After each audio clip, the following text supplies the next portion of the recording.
Hi friends, നമ്മൾ ഈ വീഡിയോയിൽ നോക്കുന്നത് ICDS സൂപ്പർവൈസർ.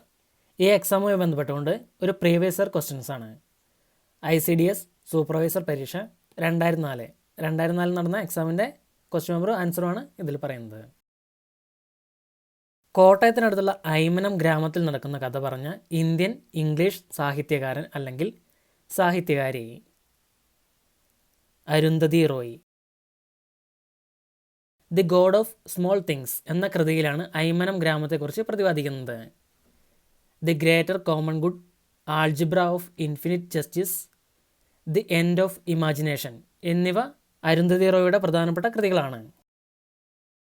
കോട്ടയത്തിനടുത്തുള്ള ഐമനം ഗ്രാമത്തിൽ നടക്കുന്ന കഥ പറഞ്ഞ ഇന്ത്യൻ ഇംഗ്ലീഷ് സാഹിത്യകാരിയാണ് അരുന്ധതി റോയ്. അവരുടെ the God of Small Things എന്ന കൃതിയിലാണ് ഐമനം ഗ്രാമത്തെക്കുറിച്ച് പ്രതിപാദിക്കുന്നത്. മണിപ്രവാളത്തിൻ്റെ ലക്ഷണ ഗ്രന്ഥമായ കൃതി ലീലാതിലകം. ലീലാതിലകമാണ് മണിപ്രവാളത്തിൻ്റെ ലക്ഷണ ഗ്രന്ഥമായ കൃതി. ഈ സംസ്കൃത ഗ്രന്ഥത്തിൽ മലയാള ഭാഷയുടെയും സംസ്കൃതത്തിൻ്റെയും സംയോഗമാണ് മണിപ്രവാളം എന്ന് പറയുന്നുണ്ട്. ഈ സംസ്കൃത ഗ്രന്ഥത്തിൽ മലയാള ഭാഷയുടെയും സംസ്കൃതത്തിൻ്റെയും സംയോഗമാണ് മണിപ്രവാളം എന്ന് പറയുന്നുണ്ട്. മണിപ്രവാളം എന്നാൽ മലയാളത്തിൻ്റെയും സംസ്കൃതത്തിൻ്റെയും കൂടിച്ചേരലാണ്. കുഞ്ചൻ നമ്പ്യാരുടെ ജന്മസ്ഥലമായ കിള്ളിക്കുറിശിമംഗലം ഏത് പഞ്ചായത്തിലാണ്? ലക്കിടി പേരൂർ. ലക്കിടി പേരൂരിലാണ് കുഞ്ചൻ നമ്പ്യാരുടെ ജന്മസ്ഥലമായ കിള്ളിക്കുറിശിമംഗലം സ്ഥിതി ചെയ്യുന്ന പഞ്ചായത്ത്. പാലക്കാട് ജില്ലയിലെ ലക്കിടിയിലാണ് കിള്ളിക്കുറിശിമംഗലം. കല്യാണ സൗഗന്ധികം, കിരാതം, ഘോഷയാത്ര, ബാലി വിജയം, ശ്യാമന്തകം, കാർത്തവീര്യാർജുന വിജയം, ത്രിപുരദഹനം എന്നിവ ഇദ്ദേഹത്തിൻ്റെ പ്രശസ്തമായ കൃതികളാണ്. കുഞ്ചൻ നമ്പ്യാരുടെ പ്രശസ്തമായ കൃതികളാണ് കല്യാണ സൗഗന്ധികം, കിരാതം, ഘോഷയാത്ര, ബാലി വിജയം, ശ്യാമന്തകം, കാർത്തവീര്യാർജുന വിജയം, ത്രിപുരദഹനം. തുള്ളൽ പ്രസ്ഥാനത്തിൻ്റെ ഉപജ്ഞാതാവും കുഞ്ചൻ നമ്പ്യാരാണ്. തുള്ളൽ കൃതികളിലെ മുഖ്യവൃത്തം തരങ്കിണിയാണ്. കോവിലൻ എന്നറിയപ്പെടുന്ന മലയാള സാഹിത്യകാരൻ്റെ യഥാർത്ഥ പേരെന്ത്? വി അയ്യപ്പൻ. വി അയ്യപ്പൻ എന്നാണ് കോവിലൻ എന്നറിയപ്പെടുന്ന മലയാള സാഹിത്യകാരൻ്റെ യഥാർത്ഥ പേര്. തട്ടകം, തോറ്റങ്ങൾ, A-B, പ്രവാസി എന്നിവ കോവിലൻ്റെ അഥവാ വി അയ്യപ്പൻ്റെ പ്രശസ്തമായ കൃതികളാണ്. തട്ടകം, തോറ്റങ്ങൾ, A-B, പ്രവാസി. ആൺ പെൺ ലൈംഗിക അവയവങ്ങൾ ഒരേ ശരീരത്തിൽ തന്നെ വഹിക്കുന്ന ജീവികൾ ഉഭയലിംഗ ജീവികൾ. ഉഭയലിംഗ ജീവികൾ എന്നാൽ ആൺ പെൺ ലൈംഗികാവയവങ്ങൾ ഒരേ ശരീരത്തിൽ തന്നെ വഹിക്കുന്ന ജീവികളാണ്. മണ്ണിര, നാടവിര, തെങ്ങ്, മാവ് തുടങ്ങിയവ ഉഭയലിംഗ ജീവികൾക്ക് ഉദാഹരണങ്ങളാണ്. ചില ജീവികളിൽ ആൺപെൺ ലിംഗകോശങ്ങൾ പ്രത്യേകം ആൺപെൺ ജീവികളിലാണ് ഉണ്ടാകുന്നതെങ്കിൽ അത്തരം ജീവികളെ ഏകലിംഗ ജീവികൾ എന്ന് പറയുന്നു. മനുഷ്യൻ, നായ, പക്ഷികൾ, മത്സ്യങ്ങൾ, കരിമ്പന, ജാതിമരം ഇവയെല്ലാം ഏകലിംഗ ജീവികൾക്ക് ഉദാഹരണമാണ്. ശാസ്ത്രപ്രചരണത്തിന് യുനെസ്കോ ഏർപ്പെടുത്തിയിരിക്കുന്ന ബഹുമതി കലിംഗ സമ്മാനം.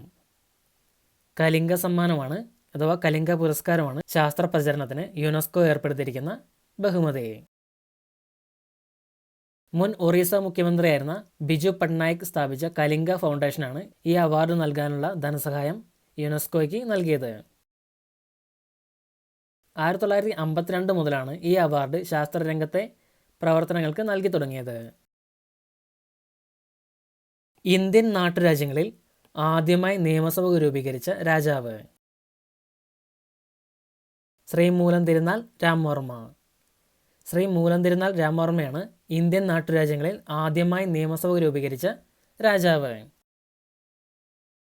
1888 സ്ഥാപിച്ച ശ്രീമൂലം ലെജിസ്ലേറ്റീവ് അസംബ്ലിയാണ് 1904 ശ്രീമൂലം പ്രജാസഭയായി മാറിയത്. ശ്രീമൂലം ലെജിസ്ലേറ്റീവ് അസംബ്ലിയിൽ ദിവാൻ ഉൾപ്പെടെ 9 അംഗങ്ങളാണ് ഉണ്ടായിരുന്നത്. ശ്രീമൂലം പ്രജാസഭയിൽ അംഗങ്ങളുടെ എണ്ണം 15 മാറി. പുരാവസ്തു വകുപ്പ് ഇദ്ദേഹത്തിൻ്റെ കാലത്താണ് തുടങ്ങിയത്. ശ്രീമൂലം തിരുനാളിൻ്റെ കാലത്താണ് പുരാവസ്തു വകുപ്പ് തുടങ്ങിയത്.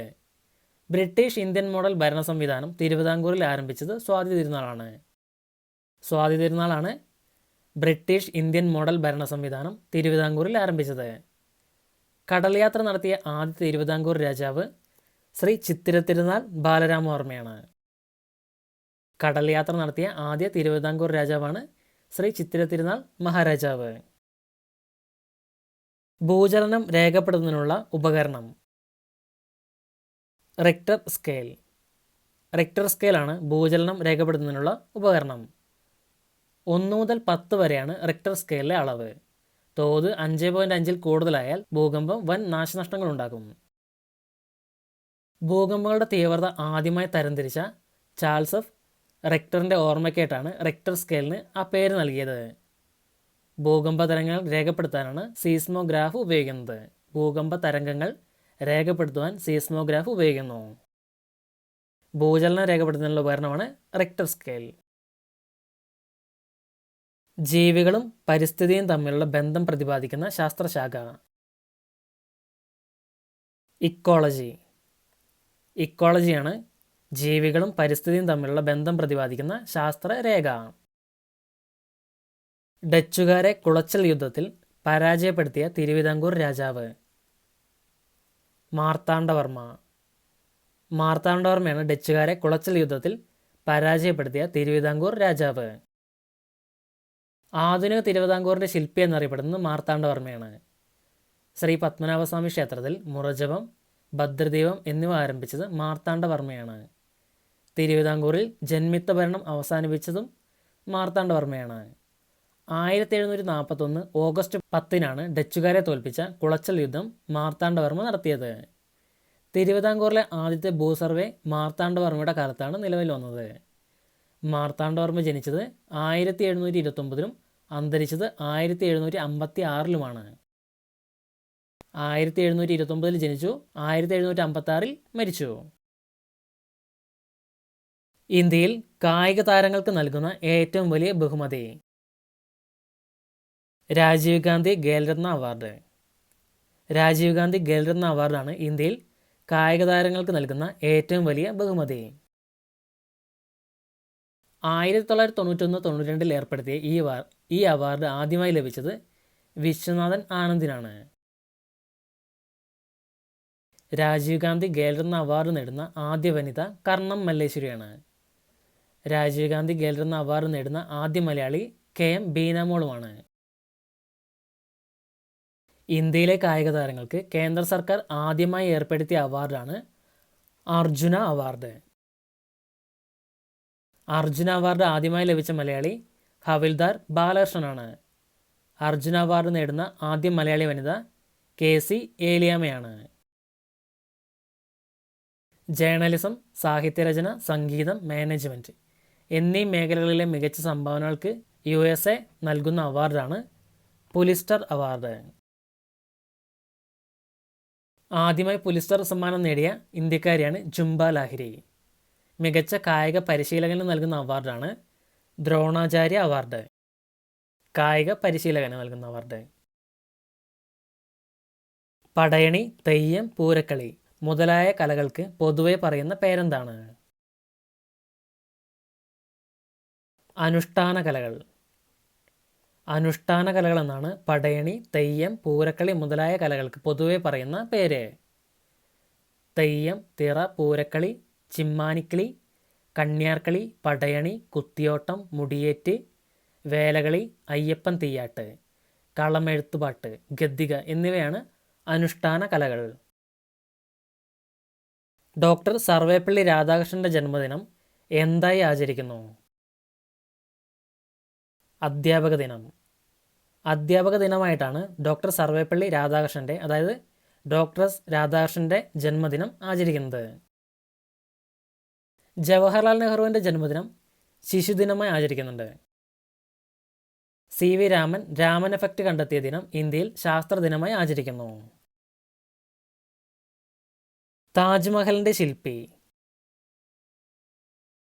ഉസ്താദ് ഈസ. ഉസ്താദ് ഈസയാണ് താജ്മഹലിൻ്റെ ശില്പി. താജ്മഹലിൻ്റെ പ്രധാന മന്ദിരത്തിൻ്റെ നിർമ്മാണം പൂർത്തിയാക്കിയത് 1643-ലാണ്. 1643. താജ്മഹലിൻ്റെ നിറം മങ്ങിക്കൊണ്ടിരിക്കുകയാണെന്നും ഇതിന് കാരണമാകുന്ന സമീപത്തെ എണ്ണ ഫാക്ടറികളിൽ നിന്ന് പുറത്തുവിടുന്ന സൾഫർ ഡയോക്സൈഡ് എന്ന വാതകമാണെന്നും പഠനങ്ങൾ തെളിയിക്കുന്നു.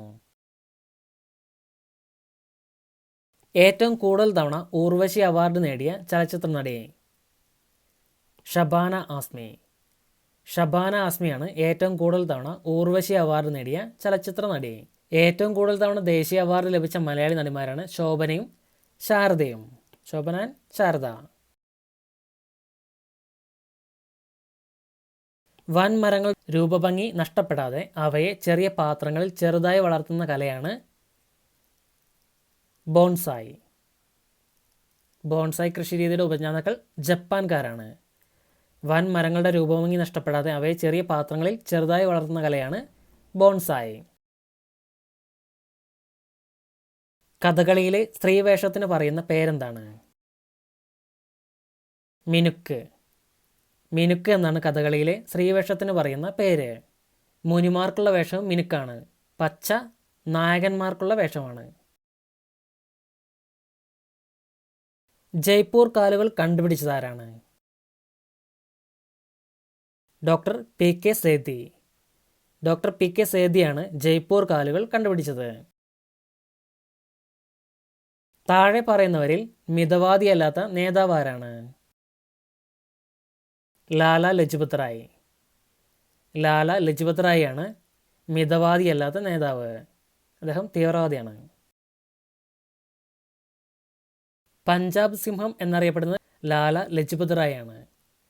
1928 സൈമൺ കമ്മീഷനെതിരെ പ്രതിഷേധ ജാഥ നയിച്ചുകൊണ്ടിരുന്നപ്പോൾ പോലീസ് മർദ്ദനമേറ്റു. അതിനെ തുടർന്ന് മരണമടയുകയും ചെയ്തു. ബാലഗംഗാധര തിലക്, ലാല ലജ്പത് റായ്, ബിപിൻ ചന്ദ്രപാൽ എന്നീ തീവ്രവാദി നേതാക്കളാണ് ലാൽ ബാൽ പാൽ എന്നിങ്ങനെ അറിയപ്പെടുന്നത്. ബാലഗംഗാധര തിലക്, ലാല ലജ്പത് റായ്, ബിപിൻ ചന്ദ്രപാൽ. ലാൽ ബാൽ പാൽ. സുപ്രീം കോടതിയിൽ ചീഫ് ജസ്റ്റിസിനെ കൂടാതെ എത്ര ജഡ്ജിമാരുണ്ട്? ഇതിന് ഓപ്ഷനല്ല, 30 ജഡ്ജിമാരുണ്ട്. സുപ്രീം കോടതിയിൽ ചീഫ് ജസ്റ്റിസ് ഉൾപ്പെടെ 31 പേരാണ് ഉള്ളത്. സുപ്രീം കോടതിയിൽ ചീഫ് ജസ്റ്റിസിനെ കൂടാതെ 30 ജഡ്ജിമാരുണ്ട്. ചീഫ് ജസ്റ്റിസ് അടക്കം 31 ജഡ്ജിമാരുണ്ട്. 1950-ലാണ് സുപ്രീം കോടതി നിലവിൽ വന്നത്. ഏകീകൃതമായ സമ്പ്രദായമാണ് ഇന്ത്യയിലെ കോടതിയുടെ സമ്പ്രദായം. ഇന്ത്യയുടെ ആദ്യ ചീഫ് ജസ്റ്റിസ് ജസ്റ്റിസ് HJ കനിയാണ്. ഓക്കെ ഫ്രണ്ട്സ്, ഇത്രയാണ് ഈ വീഡിയോയിൽ ഉൾപ്പെടുത്തിയിരിക്കുന്നത്. ഇതിൻ്റെ ബാക്കി ഭാഗങ്ങൾ നമുക്ക് അടുത്തൊരു വീഡിയോയിൽ നോക്കാം. Thanks for watching. വീഡിയോയെക്കുറിച്ചുള്ള അഭിപ്രായങ്ങൾ തീർച്ചയായിട്ടും അറിയിക്കുക. Thank you.